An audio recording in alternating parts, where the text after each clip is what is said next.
Isang retiradong huwes sa Marawi City ang nailigtas habang nagpapatuloy po ang rescue operations ng Lanao del Sur Provincial Management Crisis Committee.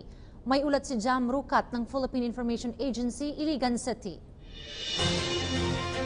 Nagpapatuloy ang rescue operations ng Provincial Crisis Management Committee ng lalawigan ng Lanao del Sur sa pagligtas ng mga sibilyang bihag ng Maote Group sa Marawi City. Bagong nakaligtas ang isang 80 taong gulang na retiradong huwes na nakilala sa pangalang Pikunum Pundugar ng Response Rescue Monitoring Team sa Marawi City.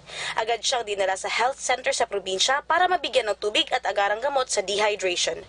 Ayon sa Pangulo ng rescue team na si Saripada L. Pacasum Jr., may 11 hanggang 12 araw na walang tubig at pagkain si Pundugar nang natagpuan nito na nakabaliktad sa sahig ng kanyang kwarto. 11-12 days na walang water and food. So nakuha namin siya nakabaliktad sa floor. So, di makamove kasi mayroon din siyang may injury rin.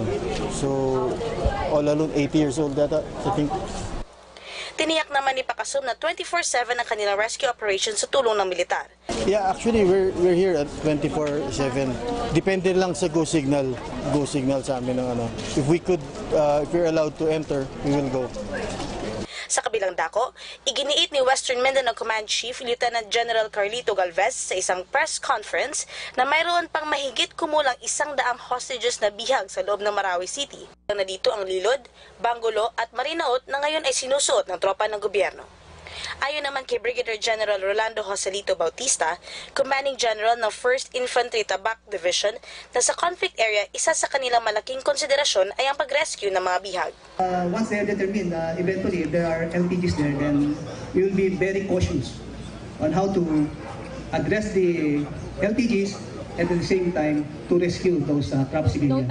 Inaasahan na mas pinaiiting pa ang paghahanap at pagsagip ng mga sibilyan na bihag sa siyudad ng Marawi. Ibinahagi din ni OPAP Secretary Jesus Dureza na malaking tulong ang pagbukas ng humanitarian corridor.